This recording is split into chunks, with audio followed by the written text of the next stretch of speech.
a threat to the authorities and a hero to the people. The mythical character of Zorro, created by Johnston McCulley in 1919, has returned to the entertainment industry after a long break since the last movies with Antonio Banderas in the lead. They were very successful then, but it is time to hand over the mask. Prime Video took on the task of reinterpreting the character without losing his classic essence, resulting in Zorro, a 10-episode Hispanic TV show starring Miguel Bernardo. In the first glimpses of this production, there were many doubts about the choice of Bernardo, since it's very difficult to fill the shoes of Antonio Banderas, and especially of the legendary Guy Williams, the Zorro of the Disney TV show from the 50s. However, it is a pleasure to announce that Zorro has landed in good hands. Taking inspiration from Macaulay's original story, Zorro is set in colonial California during 1834, when it still belonged to Mexico. Don Diego de la Vega returns to Los Angeles from Madrid when he receives news of the tragic death of his father, Alejandro, which occurs just as the story begins. If that were not enough, the gods of the local Indians, represented by the mystical fox Quioche, choose Diego as the successor of Zorro, whose previous bearer died the same night as Alejandro, so everyone accused him of his murder. But that was the version of the authorities who detested Zorro, so Diego must discover the truth behind his father's death while becoming the hero of the people. Revenge or justice, which will he choose? The story of this new Zorro connects with everything we already know. The authorities are abusive, cruel and arbitrary. Governors, military chiefs and complicit landowners exercise power in a despotic manner or in the service of rather questionable economic interests. The wonderful thing about the plot is that they are all connected to this power game in which only one winner can emerge, although that does not guarantee that he or she will live long to enjoy it. But first, let's start with the worst. And as interesting as the premise may seem, the beginning of the series is rather weak. The world building is present, but too rushed, and there is no time to memorize the names of many characters. Not even the introduction of Diego de la Vega is correct, since a few minutes after he appears on screen, he is already receiving Zorro's mantle. A scene that, by the way, is very bland and insignificant. This is not the legacy of just any outlaw, but of Zorro himself, one of the first heroes in fiction who inspired the creation of hundreds like the Lone Ranger and Batman. Still, the series seems deliberately made it that way, as Diego wasn't too interested in being Zorro, but in finding his father's murderers. He has not earned the mask, but throughout the episodes he understands that his purpose goes far beyond revenge. From the second episode onwards, the series takes up a good pace without needing to be rushed. Each episode is a kind of mini-adventure for the vigilante that gradually builds to an ending that involves the fate of California. Elements such as the mythical horse storm, the faithful mute servant Bernardo, and the commander Monasterio are kept from the original story to be combined with new faces, such as the cruel governor Pedro Victoria, the indigenous warrior Narin, and Lolita, the love interest of this new version of the outlaw. Speaking of characters, Zorro is causing some controversy in social media for the addition of so many different cultures to the story, as if it were fulfilling a political condition. However, the real historical context of that time was full of different ethnicities that crossed in the same place. On the one hand, there were the newly independent Mexicans who coexisted with some vestiges of Spanish colonization, in addition to the local indigenous people who had always been in the area. The Americans also entered the scene, not only because they were the neighbors, but also because they were very interested in some Mexican lands, which they managed to annex in 1848 after a war. These were historical facts, so it's illogical to accuse Zorro of forced inclusion. Apart from that, the series features Asian characters, such as the kindly May, and Russians, such as Andreevich and his lethal companion Irina. The native people also have plenty of protagonists, from justice helpers like Night Raven to radicals who want their land back at the cost of blood. All the characters have a moment to shine and their own interests in the California territory, perfectly represented in this story. The production design is a marvel and crosses the screen barrier. From the La Vega Hacienda to the Los Angeles Village, everything is constructed with great historical accuracy and a lot of love for the source material. The setting is greatly enhanced by a hybrid soundtrack of classical scores and flamenco chords in keeping with the era, and exquisite cinematography that honors classic westerns. I especially want to highlight the night scenes, where different lighting colors come into play, enriching the frame, even more so when Zorro hides in the shadows. Miguel Bernardo went from a doubt to a correct choice for the character, endowing him with charisma and heroism that grows with each episode.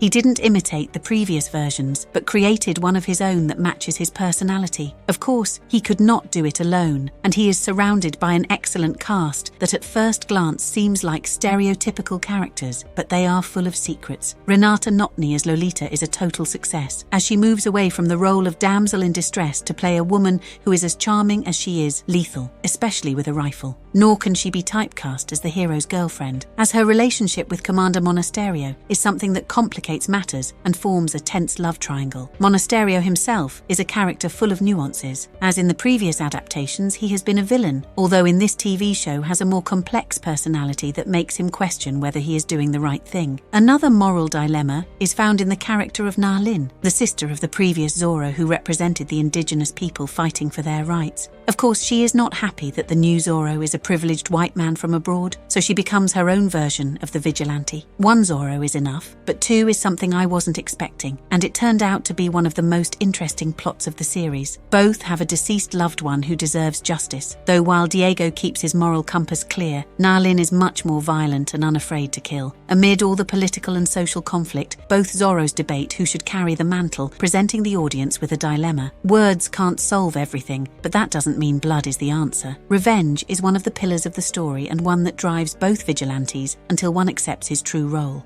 As for conflicts, the fight scenes, present in almost every episode, are an absolute visual delight. Without going to the extremes of fantasy, the choreographies resemble a dance of Zorro with his rivals. After all, he has always had a reputation of a gentleman. He's also an acrobat, so the fights are full of spectacular jumps and stunts that are not just there for the obvious but have utility. Perhaps the camera movements are a bit turbulent, but for the most part, they are sequences that honor the character. Zorro has a slightly shifting tone in each episode. At times it indulges in adventure, while at others it's a political drama that allows itself to be crude. A combination of contradictory tones that ends up working, given the motivations of each character as they move their pieces on a big board called California. Undoubtedly, we are facing the darkest and most realistic version of Zorro, although his charisma always lightens the atmosphere. Certainly, the TV show is not perfect either. The script conveniences are superfluous, not to mention the excessively explanatory dialogues. However, what really hooks you into the story is what's behind it. The wonderful Western world that can be as beautiful as it is unfair, where tyrants get richer while the poor get poorer, but they have a hero in the shadows. Even if Guy Williams' series remains the most iconic of the character, Prime Video's proposal has captivated many with its message so necessary for today's society, where appearances prevail. Money is important, but it is not everything. Even though some are capable of committing atrocities just to get richer, it is then that Zorro has to act and bring justice. This series, although fictional, vindicates the value of dignity in times of tyranny, when few shout while most remain silent. No matter where you are from, we have all known evil, and even though it may seem too powerful, we must never stop fighting. Because inside all of us, Zorro lives. I want to hear your thoughts. Drop your comments below on your favourite moments, the characters that left you speechless. Don't forget to hit that like button if you're as hooked as I am, and subscribe for more pulse-pounding reviews and exciting content. Until next time, stay curious, stay entertained, and I'll catch you in the next video.